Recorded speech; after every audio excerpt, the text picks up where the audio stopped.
Hello coin collectors out there, welcome back to the Big D Coins channel. As I mentioned in my earlier video, I am going to be showing off some coins that I have on loan from the Twin City Gold coin shop. That is my local coin shop, and in return I'm going to put a link to their eBay store in the description.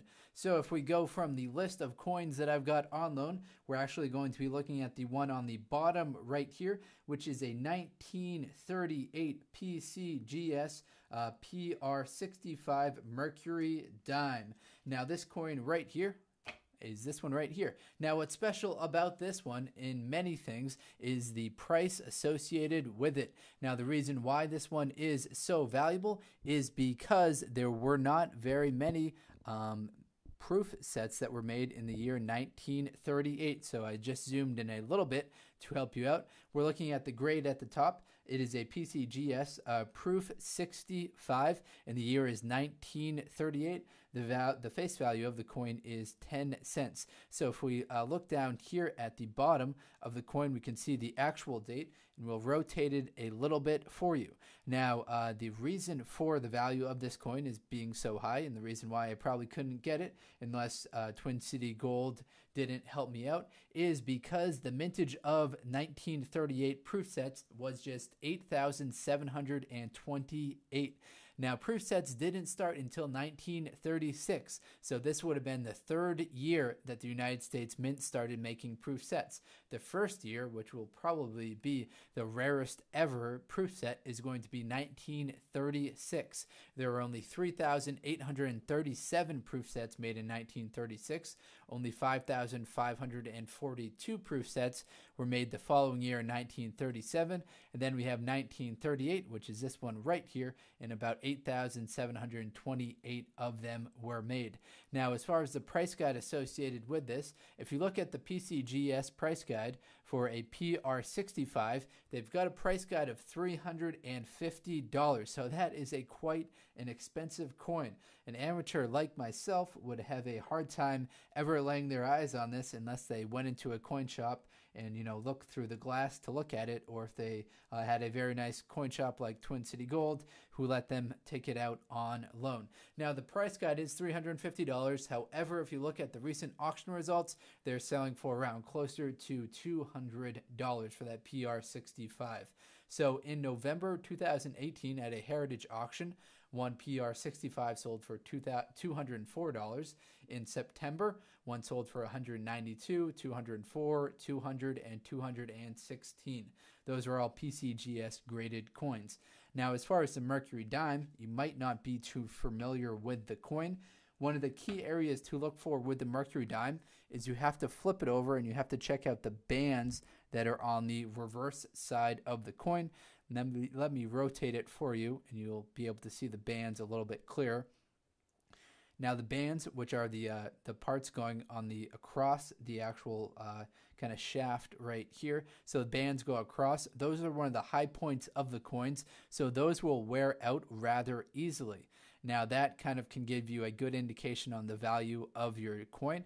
Now these ones, you can see that they are fully intact. So very nice right here with the bands on the reverse. It didn't get the full bands designation from PCGS, but I'm not sure if they do that for the proof coins. I'll have to look into that a little bit more. Now, as far as the Mercury dimes, they started to come out in 1916. They were made from 1916 all the way up until 1945. 1945, they were then replaced with the Roosevelt dimes. Now, as far as the lowest mintage year, so this doesn't include the proof sets, but the lowest mintage year will be the 1916 Denver Mint Mercury dime, in which there are a very scarce 264,000 of them that were made. So 1916, Denver Mint, the first year that they were made, those are going to be the rarest of the Mercury dimes. The highest mintage year, the easiest for you to find in general circulation, will be the year 1944 at the Philadelphia Mint, in which there are 231,410,000 of the coins that were made. So there are quite a lot that were made in 1944 and toward the end of the run of the Mercury dimes, and there were very little in the beginning years, as you can kind of assume.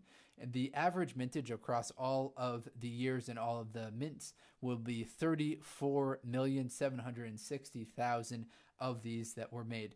Now, the cool part about all of the Mercury dimes is that they are 90% silver. So even if yours isn't a very highly graded one like this one, like a Proof 1965, it will still be worth a decent amount of money. It'll be worth a little bit more than face value just based on its 90% silver content. So they didn't take the silver out of the dime until the year 1965. So all of the Mercury dimes and then all of the Roosevelt dimes from 1945 on to 1964 will have 90% silver in them. All right, everyone, that's all the info that I've got for you on this Mercury dime. Let me do another quick plug for Twin City Gold. Now, they aren't paying me to do this advertisement. They're just letting me borrow some coins, and then I'll just talk about them and put a link in the description. Now, I'll only do this for the coins that they let me borrow on loan, so that'll only probably be 1 or 2 coins a week as far as the different videos that you'll see on the channel. So please do click through the links in the description and the About Me page. It will take you to their eBay store. Very highly rated store. They've got 47,000 reviews, of which are 99.9% positive. They've got currently 4,618 items for sale. The very low end, they've got like coin folders, which are selling for $6, $7, $8, $9.